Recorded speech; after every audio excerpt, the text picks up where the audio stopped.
11% engineers की बेरोजगारी में इजाफा हो गया। उस शख्स की एडवाइस आपने नहीं मानी। आपने ये चीज देखनी है कि जो शख्स मुझे एडवाइस दे रहा है, ठीक है, क्या वो इस एडवाइस देने के लायक है या नहीं। कि जब भी कोई बच्चा अच्छा नंबर लेता है तो उसे एक मशवरा दिया जाता है मुफ्त में, रिश्तेदारों की तरफ से या सोसाइटी की तरफ से, पेरेंट्स की तरफ से, टीचर्स की तरफ से कि बेटा आपने साइंस लेना है। ऐसा ही है ना, वो बहुत अच्छा साइंटिस्ट तो नहीं बन सकता, वो सिर्फ जस्ट एंड डिग्री तक ही बनेगा वो।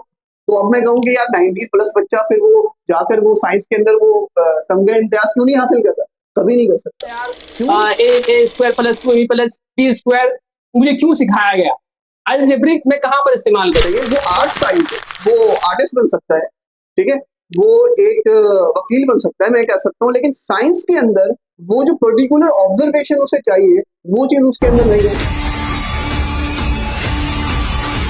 रियाज भाई, आपने प्रीवियस वीडियो में काफ़ी अच्छी वजाहत फरमाई कि जब भी किसी फील्ड का इंतखाब किया जाए तो हमें अपनी सलाहियत, अपनी दिलचस्पी और उस फील्ड के हवाले से फ्यूचर विजन दिखनी चाहिए। अच्छा, अब बात करते हैं, हम बात करते हैं कुछ ग्रुप्स के।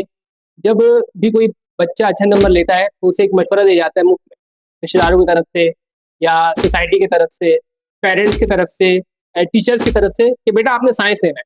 तो साइंस, अगर कोई बच्चा फील्ड का इंतखाब करे साइंस का, तो उसे किन किन बातों का ख्याल रखना चाहिए, यानी वो कौन से फैक्टर हैं जो उसके नज़र में होने चाहिए ताकि जब वो ऑन ग्राउंड पर आए तो उसे परेशानी ना हो। जी, जैसे कि सिकंदर भाई आपने एक बात कही सवाल करते वक्त मुझसे कि रिश्तेदार हमें एडवाइस देते हैं या कह लें कि कोई एडवाइस आके दे देता है आपके नंबर्स बड़े अच्छे आए, आप ऐसा करें कि तो साइंस आप फील्ड लें।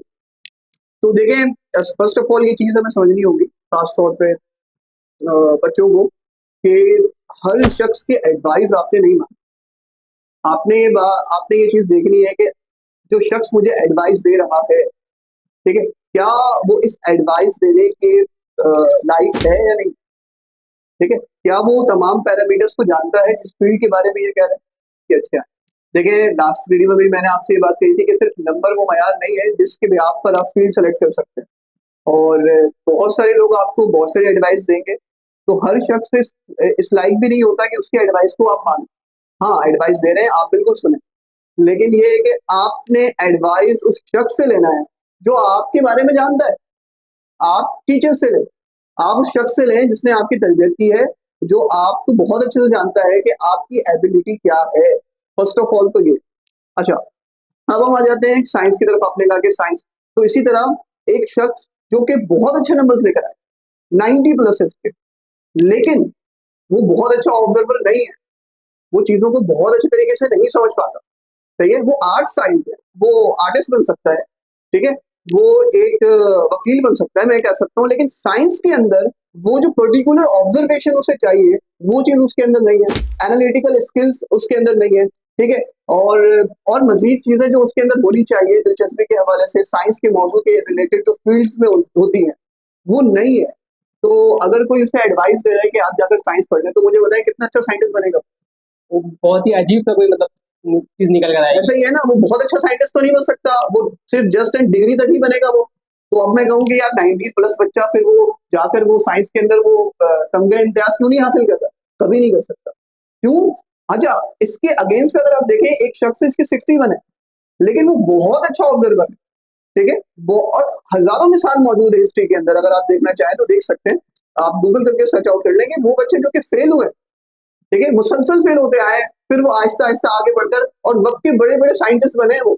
तो ये वो चीज हमें बता रहा है हिस्ट्री, अगर हम अकस करें इस चीज को, तो वो कुछ पैरामीटर्स हैं जिन पैरामीटर्स को देखते हुए हमें ये डिसाइड करना चाहिए कि मैं साइंस की तरफ जाऊं या नहीं जाऊं, मैं डॉक्टर बन सकता हूं या नहीं बन सकता। सिर्फ डिग्री के हद तक डॉक्टर बनना नहीं है, सिर्फ नाम के साथ डॉक्टर लग जाना डॉक्टर नहीं होता है, बल्कि वो इंजीनियर जो कि एक नई चीज बिल्ड कर सके, वो साइंटिस्ट जो कि नई नई चीजें इजाद करने में हेल्प करे, उसकी स्किल्स, उसको उसकी दिलचस्पी होनी चाहिए।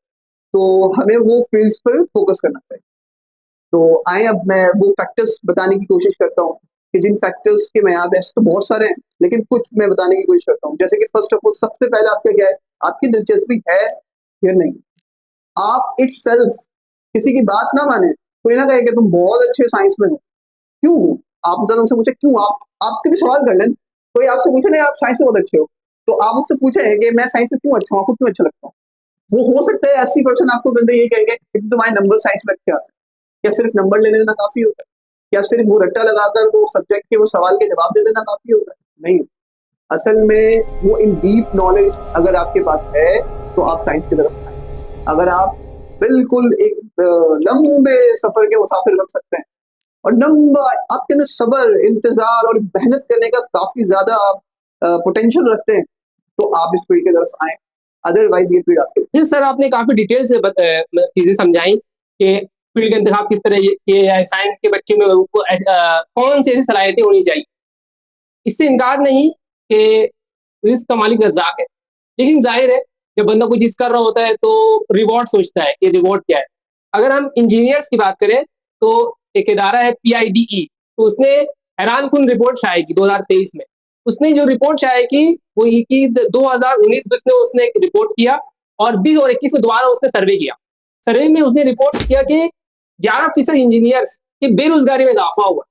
ठीक है? मैं आपको एक बात बताता हूँ, एक बंदा है, वो कंपनी में काम करता है, ठीक है? फिर इंजीनियरिंग की उसने और कंपनी में लाइन पीछे लगा हुआ है और वो कहता है यार A square plus 2 plus B square मुझे क्यों सिखाया गया? अलजेब्रिक मैं कहाँ पर इस्तेमाल करूँ? तो एक चीज़ ये होती है हमारे हमारे माशरे में कि जब भी बंदा कोई नाकाम होता है, फ़ौरन से वो मैथ या किसी रूल को उठाएगा और कहेगा, मुझे क्या फ़ायदा हुआ? मुझे क्यों पढ़ाया गया? मुझे कोई स्किल सिखा दिया जाता, मुझे कोई हुनर सिखाया दिया जाता। तो इस हवाले से ज़रा रहनुमाई फरमाएँ। अच्छा, सिकंदर भाई अभी आपने 2 बातें की हैं। फर्स्ट ऑफ ऑल ये कि अनएम्प्लॉयमेंट रेट और दूसरी बात जो आपने की है वो ये कि लोग शिकायत करते हैं कि हमें चीज़ें क्यों पढ़ाई क्योंकि हमारी फील्ड में काम ऐसा ठीक ही है? ऐसा ही। सो फर्स्ट ऑफ ऑल मैं अनएम्प्लॉयड पे बात करना चाहूँगा। तो सिकंदर भाई ये तो बड़ी ग्लोबली बात है। मतलब आप यूरोप, अमेरिका, यूएस, कनाडा वो मुल्क जो कि हमारी कौम और सब जानते हैं कि बहुत ही ज़्यादा तरक्की याफ्ता मुल्क है। तो क्या वहाँ पर अनएम्प्लॉयड रेट नहीं है? लेकिन हमारे यहाँ तो बताया जाता है कि पाकिस्तान ये इस तरह में बहुत आगे है। हाँ, आप सर्च आउट कर लें। बहुत आगे कितना आगे है? क्या लगता होगा कि 10 से 20% आगे है? आप अभी सर्च आउट करें और गूगल पे जाकर आप सर्च आउट करके देख लें 2024 के अंदर कि पाकिस्तान के अंदर अनएम्प्लॉयमेंट रेट क्या है और Europe, America, US, Canada, south Africa का अगर आप देख लें तो 33% से अबव है। 33% और अपने मुल्क की अगर आप देखें तो 5.5% है। 5.5% अनएम्प्लॉयमेंट रेट है। और अगर अमेरिका, यूएस, कनाडा की बात करें तो वो भी 4.2 के करीब-करीब है। ये अनएम्प्लॉयमेंट रेट का मसला तो पूरे ग्लोबली पूरे पाकिस्तान नहीं सिर्फ पूरे मुल्क पूरी दुनिया का मसला है। तो इसे इस तरह पेश करना कि नेगेटिव वे में तो ये मैं वो नहीं करता मतलब मैं इसे डिनाई करता हूँ।